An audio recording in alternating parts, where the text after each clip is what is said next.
Hi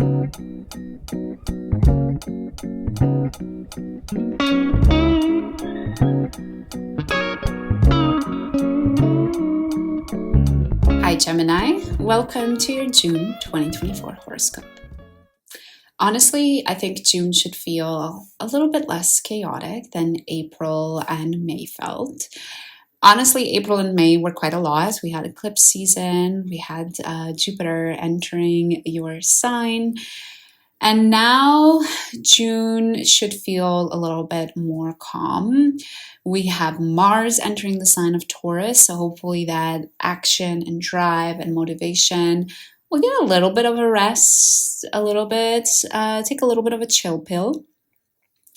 But also we're going to have Venus and the Sun enter the sign of Cancer halfway through the month as well.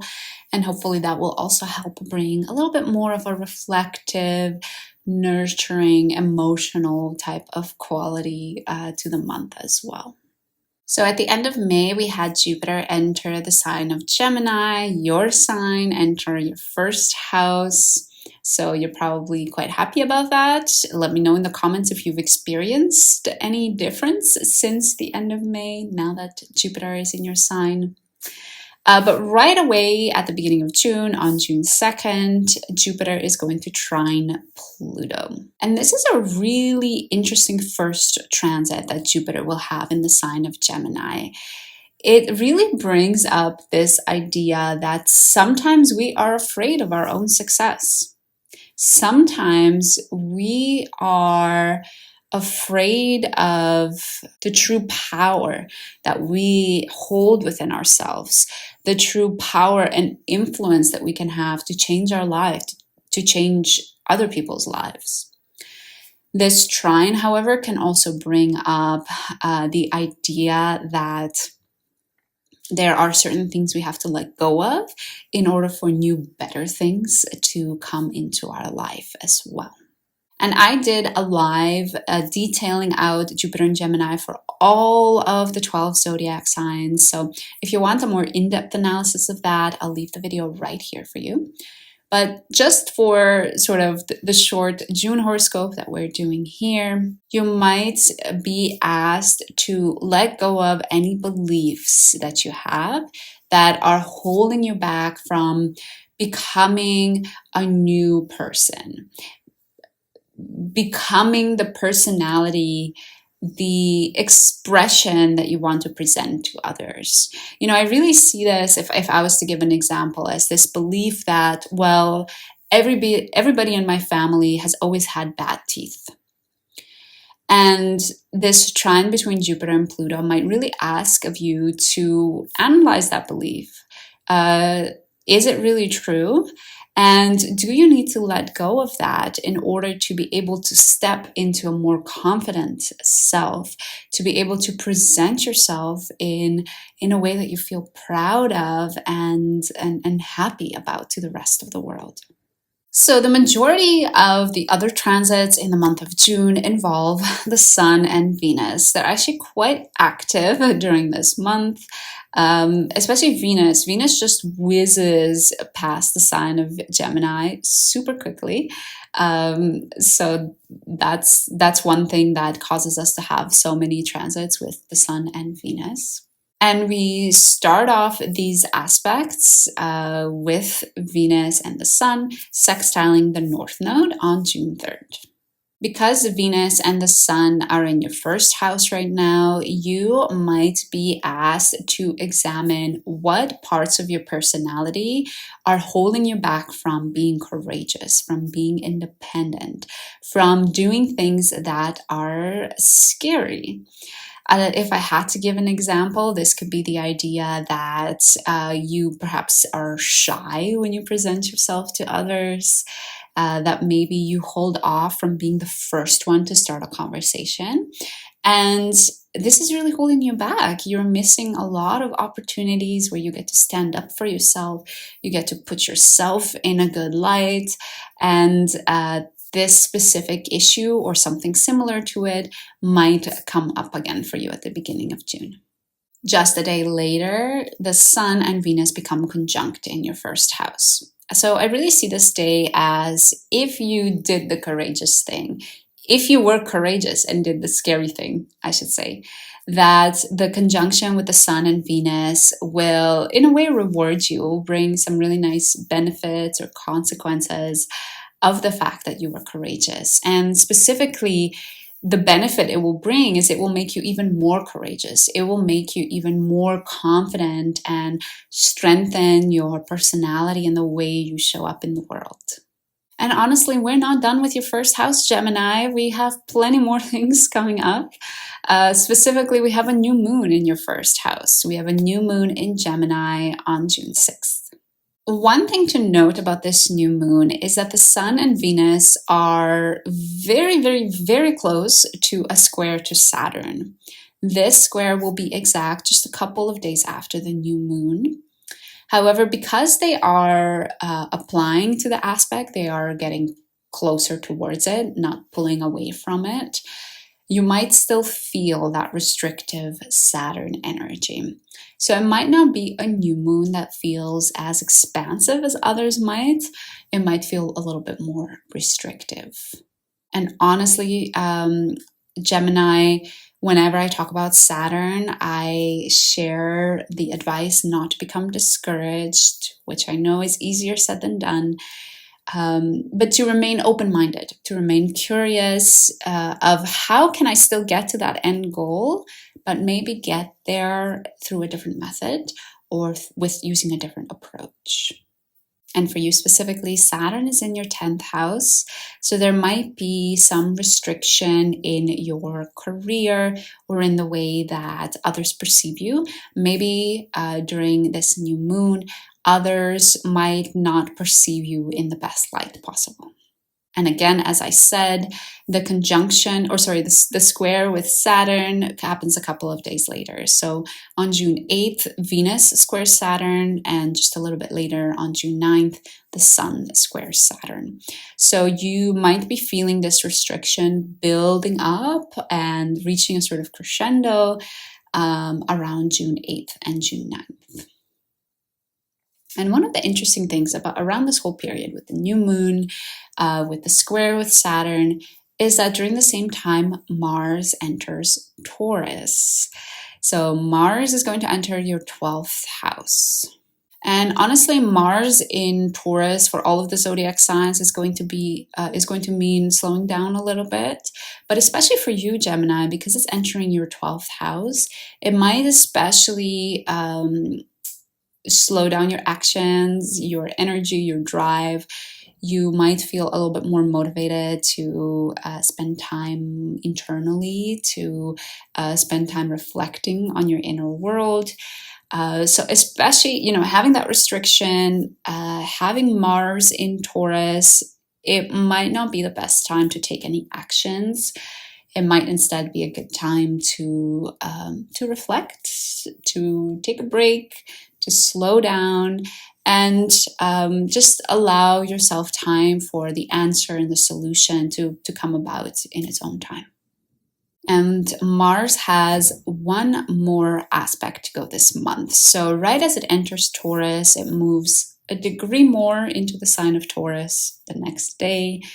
And as it does that, it squares Pluto. So on June 11th, especially, you might have some fears coming up. You might be asked to let things go.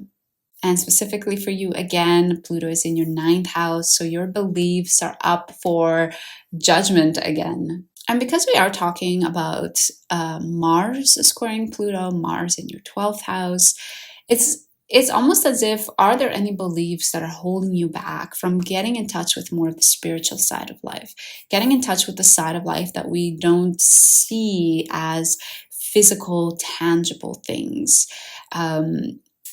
I feel like, the 12th house can represent a lot of things, but as a general sort of understanding of the 12th house, it's really about letting the physical world go and getting in touch with something beyond. And for you, during this day with the square between Mars and Pluto, take a look what you believe around that. Do you believe that's possible? Do you believe that, well, everybody else is spiritual, but that's not for me? It might be a really good day to reassess that. All right, now that we're done with Mars, let's go back to Venus and the Sun, because they still have plenty of things they're planning to do in the month of June. Believe it or not, by June 16th, Venus has traveled through all of Gemini, and it's at the final degrees of Gemini, ready to enter the sign of Cancer. But before it does that, it squares Neptune. Keep in mind that the Sun is literally like right on the footsteps of Venus. So on the 21st, the Sun also squares Neptune, because it's also about to enter the sign of Cancer. So both of these days, June 16th and June 20th, we have the Sun and Venus squaring Neptune in your 10th house. So on both of these days, you might be asked to take a look at those rose-colored glasses you've been wearing when you're looking at your career. Are there any delusions that you have around your career, around your social role in your community? Are you being a little bit optimistic, and are you avoiding being realistic? This might be a really good time to reassess that and see if you can help bring yourself back to the ground a little bit. Once they do their respective squares, Venus and the Sun enter the sign of Cancer. Venus does so on June 17th, and not too far behind, the Sun enters Cancer on the 21st. Gemini, the Sun and Venus enter Cancer, or your second house. And with them entering your second house, you might find some of your attention shifting towards a little bit less of like how you present yourself to the world, and a little bit more of like, but wait a second, do I love myself? Do I like who I am as a person? Do I feel self-confident in who I am and how I show up? Can I take care of myself independently? Do I have the right financial situation in place that makes me feel confident, secure, that makes me feel safe? These are some of the ideas and feelings, the energy that might be in the back of your mind from the middle of June. And again, I cannot not mention this, but having Venus in your second house, it might mean that there's some more money coming to you a little bit more easily. There's going to be a full moon in Capricorn on June 22nd that will help kick off this Cancerian focus for you, Gemini. So on the 22nd, we have a full moon in Capricorn, which will be your 8th house. And it's really going to highlight this axis of being independent versus relying on others, the 2nd and the 8th house. With a full moon, we have a culmination, we have a revealing of information, things coming to light. And for you specifically, Gemini, it might be that your deep trusting relationships, that your vulnerability with others are teaching you something, are revealing a really important piece of information about the self-love that you have for yourself. I really see this, if I had to give an example, as you open up to somebody close to you. You share with them something that is very near and dear and sensitive to you. And as a result, you find out that there's still a lot more work for you to be done to accept this thing about yourself, that you still have some work to do around loving this part of yourself on your own, independently of that person. And it might help if that person, of course, accepts this flaw, or this part of you, I shouldn't say a flaw, but this part of you, and really loves it and appreciates it. And that might really help you to also learn to love and appreciate it. But of course, it could also go the other way, that you open up to somebody, they are not as accepting, but as a result, that also reveals to you, wait a second, I don't need that person to accept this part of me. What I'm really looking for is my own acceptance of myself. Venus is not done yet. Venus has 2 more aspects in the month of June. On June 26th, Venus will square the North and the South node. If you remember, at the beginning of the month, on June 3rd, we had Venus sextile the North node. So you might see some of the main themes come up again as the ones that came up on June 3rd. This time, however, we're talking about a square, so it might be a little bit more tense, a little bit less easy to ignore. And we're also talking about Venus squaring the nodes from your second house instead of sextiling them from your first. So it's also a different house involved. There might be some things that you're figuring out about your own self-acceptance, some things you're figuring out about your finances, some things you're figuring out about your own independence, your own ability to take care of yourself, that are forcing you to be courageous, that are forcing you to do the scary things. So it might be a bit more of a tense day, but I really encourage you on this day to try and be bold and stand up for yourself. And the final aspect that Venus makes this month is on June 28th, when it sextiles Mars. Venus sextiles Mars, who is in your 12th house. This is a really beautiful sextile to have between a second and a 12th house because they're both more of these internal houses.